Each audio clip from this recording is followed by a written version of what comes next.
Olá, e nós estamos aqui em mais um Visita na TV, hoje aqui na A2 Instrumentos Musicais, aqui na Rua Coronel Cavaleiros, no centro de Sorocaba. Recebemos, na verdade nós viemos visitar aqui nesse espaço o músico Deco. Deco, muito obrigada por nos receber, agendar esse espaço bacana pra gente bater um papo aqui. Eu quem agradeço. Deco, conta pra gente sua trajetória, como começou a sua imersão aí nesse universo musical da guitarra, do violão? Como tudo começou? Há quanto tempo? Pouco tempo. É um menino ainda. Faz pouco tempo, sim.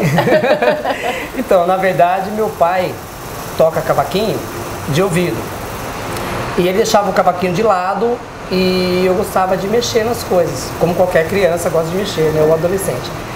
E então eu peguei o cavaquinho e comecei a brincar ali. E meu pai, apesar de ser músico, assim, autodidata, ele não ligava muito se eu me interessava ou não. E minha mãe chegava sempre e me elogiava, falava assim, pô, que legal, filho, é isso aí, né? E isso me despertou uma vontade. E na época que eu estava aprendendo, agora eu vou entregar a minha idade sem falar, estava no auge uma música chamada Planeta Azul, que na verdade era do Chitãozinho e Chororó. E como meus pais ouviam muito, eu tentei tirar a música no cavaquinho. E consegui de ouvido, sem saber nada. Foi onde começou o início de tudo, né? Depois de um tempo eu queria tocar violão e meus pais sempre foram, de fato, pobres, assim. A gente não tinha condições de comprar na época, era tudo muito caro.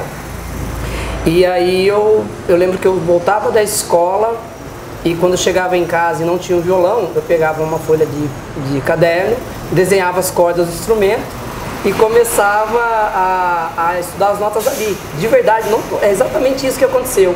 E aí eu sonhava à noite com violão, acordava no café da manhã e falava para a mãe, eu sonhei com violão e tal.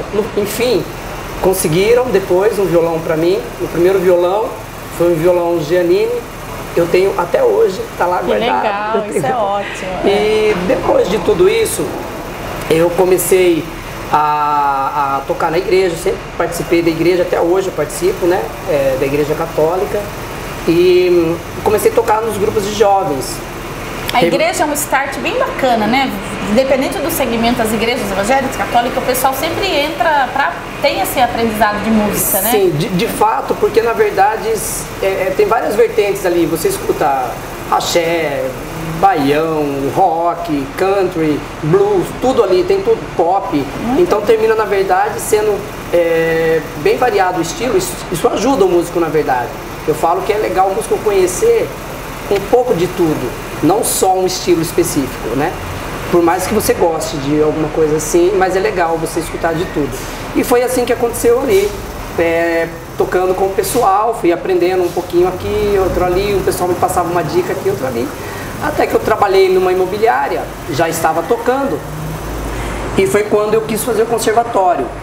Aí eu entrei no conservatório de Piedade, estudei durante 2 anos lá.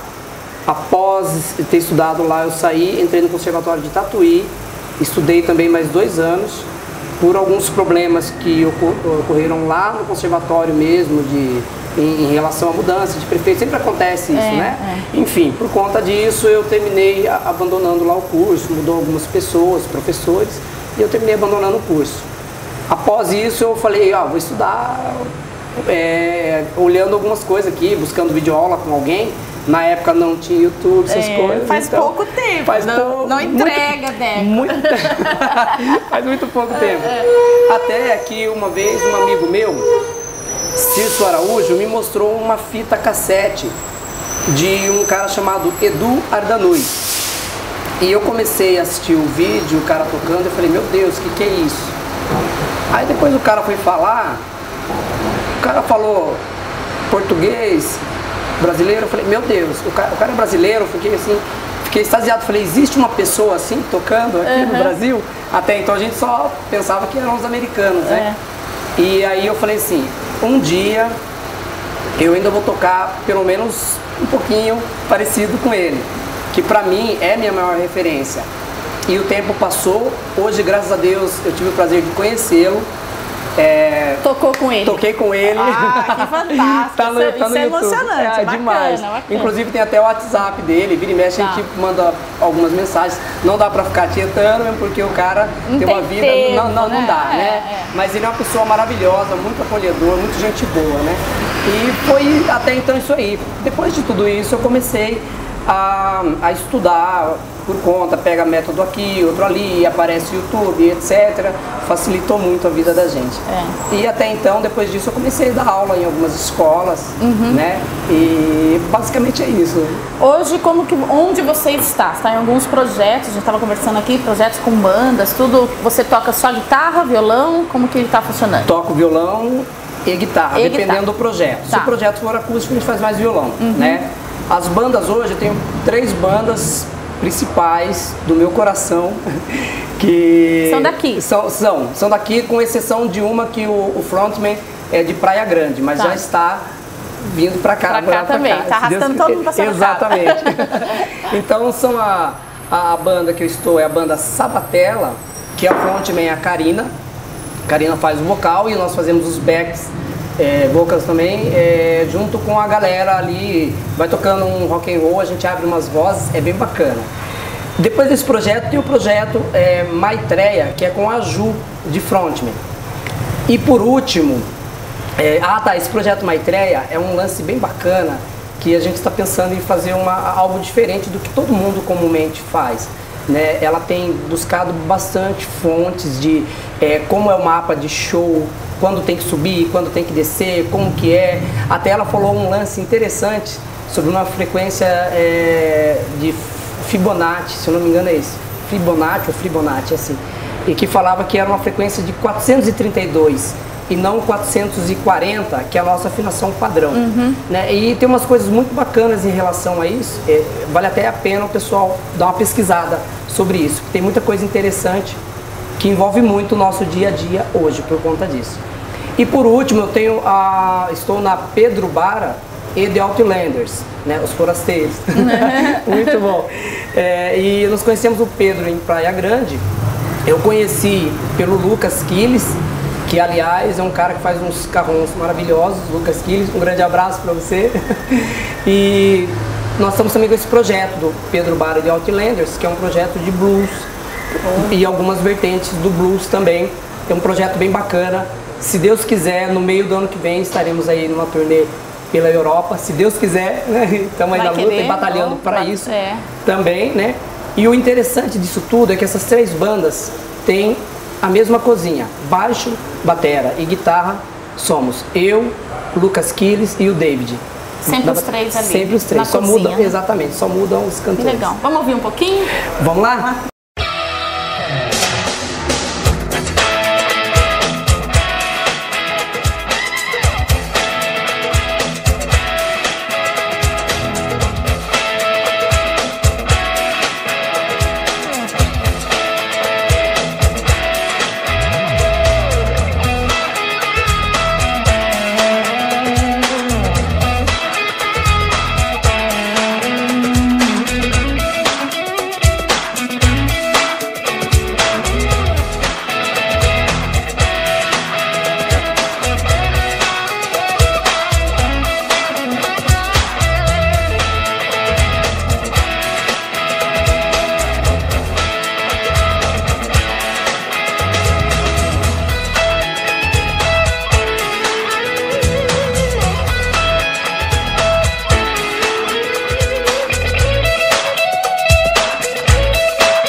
baterista, guitarrista, violonista, assim que fala? Violonista. Violonista, aqui conosco na A2 Instrumentos Musicais, onde hoje temos aqui um Visita na TV especial com música bacana e ele contando um pouquinho da trajetória dele. Você estava me falando que você cantou em navio já, teve uma experiência aí, percorrendo, tocou, cantou não, desculpa.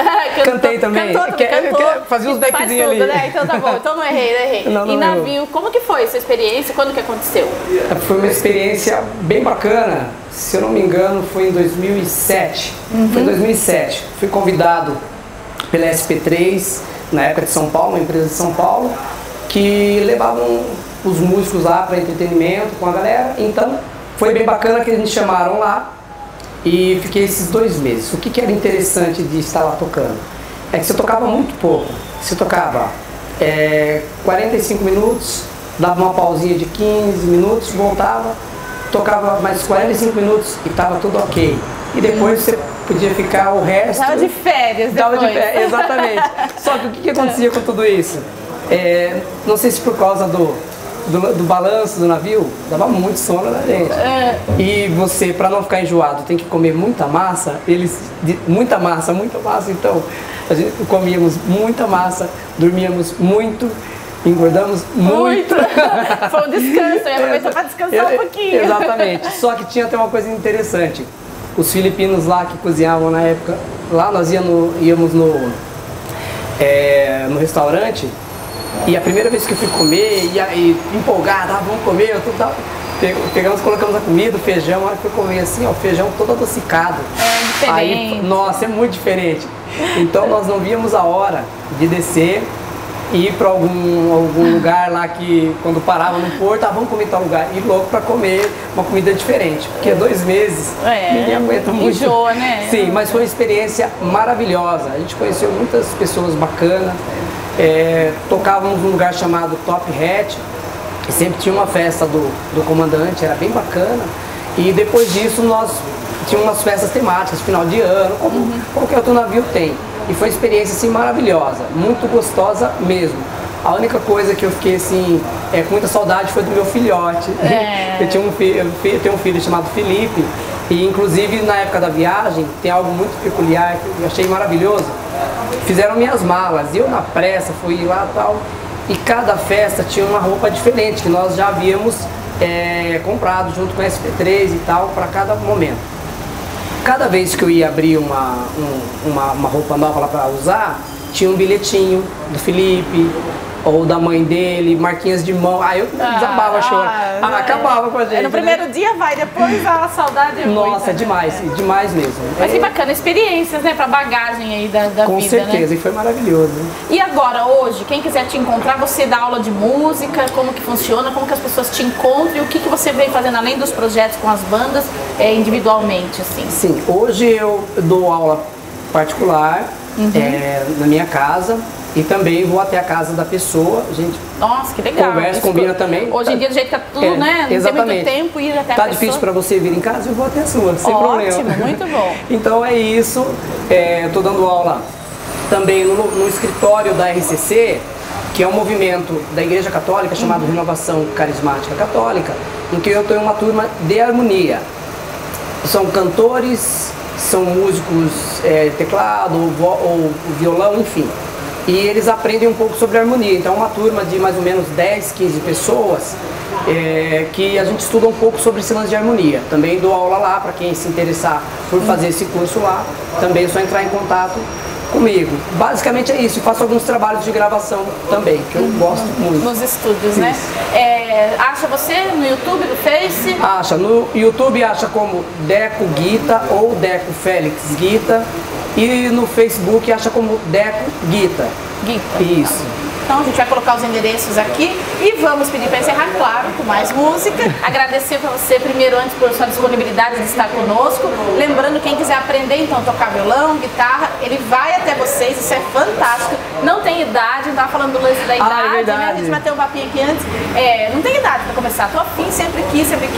Começa, né? Exatamente. Dá o primeiro passo. Exatamente, né? Podemos sonhar a vida inteira e correr atrás dos nossos sonhos, né? Com certeza. Muito obrigada, tá? Pela gentileza, pela simpatia, pelo seu talento, e vamos ouvir mais um pouquinho, tá bom? Obrigado. Vamos que vamos, então.